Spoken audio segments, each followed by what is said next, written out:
po sa Panginoon. Yun. Kasi baka may mga naantok na dyan. Kami na nga, yung cellphone ko natulog, biglang tumulog. Ayun, no? Sabi nga.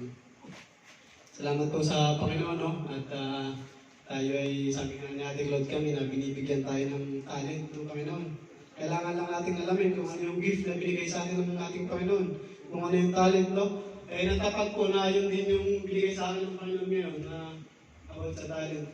Matatagpuan ko yun sa Matthew chapter 25, verse 14 to 30. Sino po ba dito yung mga kapatid? Anong lang ha? Yung mga kapatid sa trabaho, sa bahay, sa church, yung ako ang nakikita. Pagdating sa trabaho, sabihin natin, pagdating sa trabaho, ganun. Uy, linisin mo nga yun. Uy, punta mo nga yun. Yung parang ikaw na lang lagi yung nakikita, yung nagre-reklamo ka na sa sarili mo, ano ba naman yan? Ako na lang yung laging nakikita ni Boss sa bahay. Bilang mga lalaki, mga tatay, ikaw yung tigasayig, tigaluto, tigalaba. Ikaw din yung taga-ano ng bahay, taga-asayo sa bahay. Bilang isang Kristiyano, bilang isang Pilipino, ang Pilipino ko kilala sa pagiging hospitality. Kilala sa maraming talent. Kayo po ba ay maraming talent? Amen. Amen. Oh, parang wala. Pilipino ba kayo? Kristiyano ba kayo? Di marami kayong talent. Amen? Amen. O kaya nga madami tayong utos lagi eh. Utos ka sa kusina, magligpit ka. Utos ka dyan, magano ka. Sige, pag-aralan po natin kung ano po yung mga talent na yun. Lord, samahan mo po ako Lord sa magalang Panginoon, ang isang exhortation, operator exhortation, Panginoon.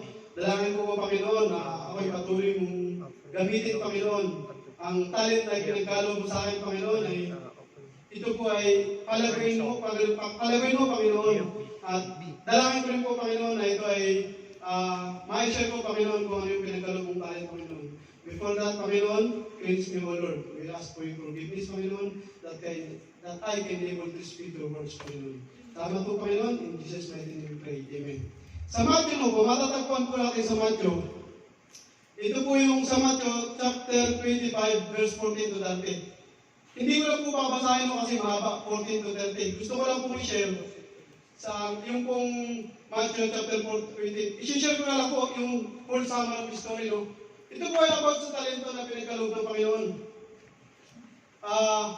Mayroon pong servant at mayroon pong master. Yung pong isang servant, binigyan ng 5 talento ng Panginoon.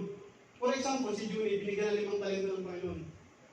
5 talento ng Panginoon, si Junie. Si King Palay, yung pinsan ko, binigyan ng 2 talento ng Panginoon.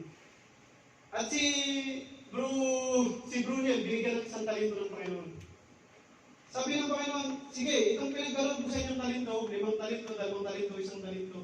Sige, dyan nyo yan. Umalis ang Panginoon. Ito po yung story ng parable of the talent, no? Gusto ko lang po, hindi pa nakakaalam. Gusto ko po ibahagi, no? Umalis ang Panginoon, si Jesus Christ, at tinutukoy na master dito, no? Umalis ang Panginoon. Pagbalik ng Panginoon, that time, pinuntahan niya si Junie. Junie, asan ba yung talento na binigay ko sa inyo? Para nga ipagkasundo ka sa Panginoon, eh. Ipagkasundo ka sa Panginoon. Sabi niya, Lord, sabi ng isang servant, ito po yung 5 talento mo. Tumubo pa ng 5 pang talento. Ibig sabihin, napagyaman niya yung talento. Kinagalak ng Panginoon. Kinalugdan ng Panginoon si Junie. Bakit? Dahil tumubo yung 5 talento niya. Ganon din po yun, spiritual life natin. No? Pag binigyan ng talento ng Panginoon, palaguin po natin. Pangalawang talento, hindi kay pinsan, binigyan siya ng 2 talento. Nakipagkasundo siya sa Panginoon. Binalik niya sa Panginoon ng 2 talento na may tumubo pang 2 talento. Kinalugdan din po ang kanyang servant, kinalugdan din po ng Panginoon. Sabi niya, kinalugdan kita, sabi ng Panginoon. Hanggang dumako siya sa pangatlong servant.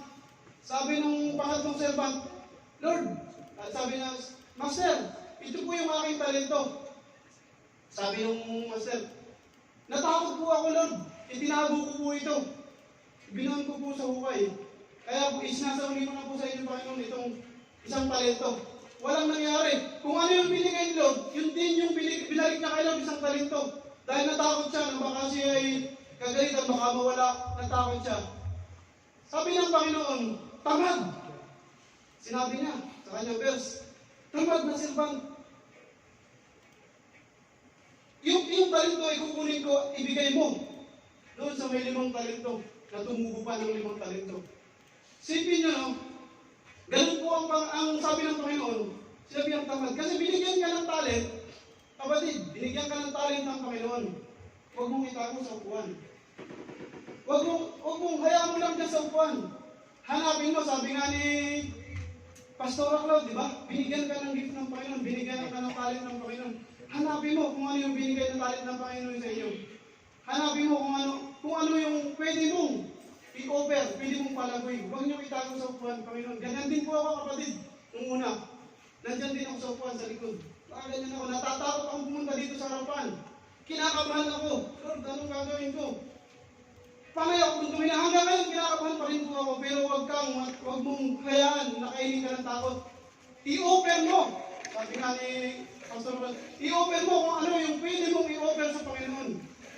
Dahil yun ay isang pasasalamat, isang pag-glorify sa Panginoon na binibigyan mo siya ng pasasalamat, gino-glorify mo ang Panginoon, palaguin mo kung ano yung talent na binigay ng Panginoon sa inyo. Bakit? Anong sabi? Pagka yung talent mo ay hinayaan mo dyan sa upuan. Anong sabi? Basahin po natin sa, nakapalog pa rin po ito sa kanyang parable, no? At lumapit naman sa chapter 25, verse 24. At lumapit naman ang tumanggap ng isang talento at sinabi, Panginoon, nakikilala kita na ikaw ay taong mapagmatigas. Na gumagapas ka doon sa hindi mo hinasikan at nag-aani ka doon sa hindi mo sinabugan. Diretso po natin. At ako'y natakot at ako'y umaon at aking itinago sa lupa ang talento mo. Narito nasa iyo ang iyong sarili. Tatapos sumagot ang kanyang Panginoon at sinabi sa kanya, ikaw na aliping masama at tamad. Nalalaman mong ako'y gumagapas sa hindi ko hinasikan at nag-aani doon sa hindi ko sinabugan. Ang sabi po ng Panginoon, pag itinago mo yung talent mo, hindi mo inilabas. Anong sabi? Alisin nga ninyo sa kanyang talento at ibigay niyo sa mga 10 talento. Sapagkat ang bawat mayroon ay bibigyan. At siya ay magkakaroon ng sagana, ngunit wala. Ngunit ang wala, pati pa nang sa kanyang, naka sa kanya ay aalisin sa kanya.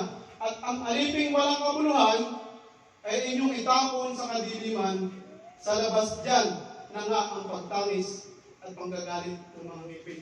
Ano po ang nangyayari dun sa mga tamad, yung hindi pinapahalaga yung talent na binigay sa kanya ng Panginoon? Ang sabi ng Panginoon, no?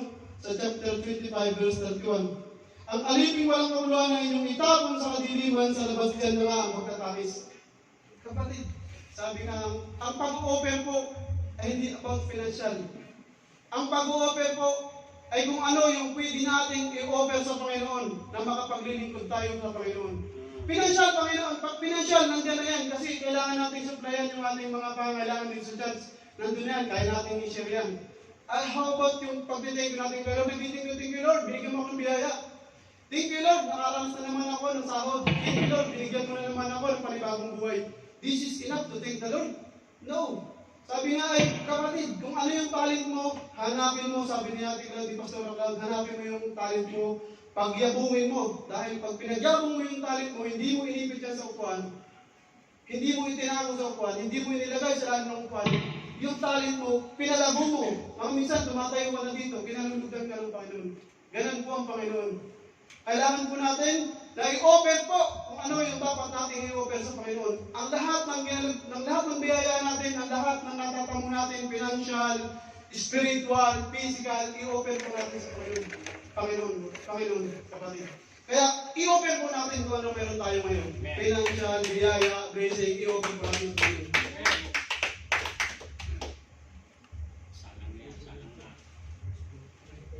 Sige, i-offer. Tayo na po yung magbigay para sa atin para Ako po yung i-offer natin. yung mga ating kaloob. Aba, huwag ka.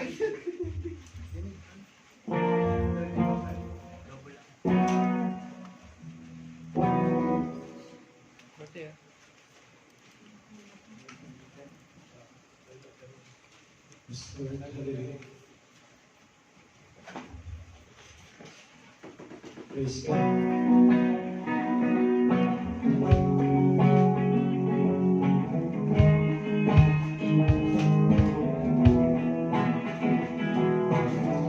I don't need riches, I don't seek fame.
Tayo po tayong lahat, pasalamatan po natin ang mga pinagkaloob sa atin ng Panginoon at ang ating pong ipinagkaloob sa Panginoon, nagbuhat sa ating puso.